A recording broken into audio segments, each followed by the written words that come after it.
मक्का वालों ने, मुफ्ती साहब बता रहे थे ना अपनी तकरीर में, कि पत्थर मारा, गालियां दी। क्यों? बिलाल को क्यों साथ में बिठाल के खिला रहे हैं? इस जमाने के दलितों और बैकवर्डों को बराबरी का दर्जा क्यों दे रहे हैं? उन्होंने ऐलान किया, भाई जैसे तुम वैसे ये, जो तुम्हारा एहसास उनका, इनका एहसास, तुम्हारा आंसू है, तुम्हारी खुशी है, ये जबरदस्ती का जो तुमने नाटक कर रखा है फॉरवर्ड बैकवर्ड का, अल्लाह ने तो नहीं फॉरवर्ड बैकवर्ड में बदला। एक ही माँ बाप से सबको पैदा किया, तुम संपत्ति के मालिक हो गए तो फॉरवर्ड हो गए, वो बेचारा गरीब रह गया तो बैकवर्ड हो गया। और तुम्हारी लालच और तुम्हारी खुदगर्जी का हाल यह है कि अगर कोई दलित प्राइम मिनिस्टर हो जाए तो फिर अपनी बेटी देने में भी नहीं शर्माते और उसका बेटा लेने में भी नहीं शर्माते। ये कौन सा दोहरी पॉलिसी तुमने अख्तियार कर रखी है? तो क्या ऐलान किया पैगंबर ने कुरान की जुबान में? या अय्युहन्नास इन्ना खलकनाकुम मिन ज़करिन व उनसा व जअलनाकुम शुऊबन व क़बाइला लितआरफू इन्ना अक्रमकुम इंदल्लाहि अत्क़ाकुम इन्नल्लाहा अलीमुन खबीर। ऐ मानवता, पैगंबर की जुबान क्या बोल रही है खुदा के कलाम की रोशनी में? ऐ मानवता, जहां से तुम चले हो, जहां से तुम्हारी पैदाइश का आगाज हुआ है, वो एक औरत थी और एक मर्द था।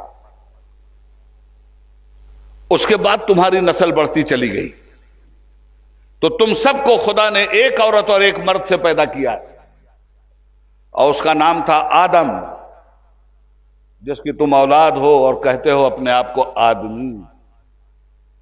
हम अच्छा, किसी हिंदू भाई से कहिए तुम आदमी नहीं हो, देखिए वो बेचारा कहेगा ना कि देखिए कितना बड़ा जुल्म कर रहे हैं, हमें आदमी नहीं मान रहा। किसी मुसलमान से कहिए तुम आदमी नहीं, बुरा मान जाएगा।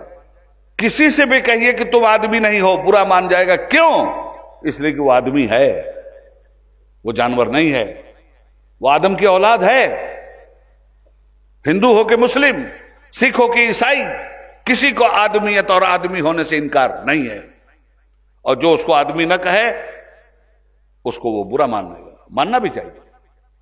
तो कुरान कहता है मानवता, तू एक मर्द एक औरत से पैदा हुई, तुमको हमने तुम्हारे इंट्रोडक्शन के लिए खानदानों में बांटा। जब तुम दुनिया में फैल गए तो हमने तुमको खानदानों में बांटा इंट्रोडक्शन के लिए, घमंड करने के लिए नहीं, फॉरवर्ड और बैकवर्ड बनने के लिए नहीं, इंट्रोडक्शन, ताकि तुम्हारी पहचान हो सके। रह गई बात रिस्पेक्टेड होने की, जिसकी बुनियाद पर तुम अपने को फॉरवर्ड कह के रिस्पेक्टेड बनाते हो और दूसरे को बैकवर्ड करके जलील करते हो, तो सुनो, हमने तो बनाया नहीं फॉरवर्ड बैकवर्ड, ये तुम कहां से लेके आए? हमारे यहां फॉरवर्ड वो है जो हमारी बातों पर ईमानदारी से अमल करता हो, समाज में अमन फैलाता हो, शांति फैलाता हो, इंसानियत की बात करता हो, मानवता की बात करता हो।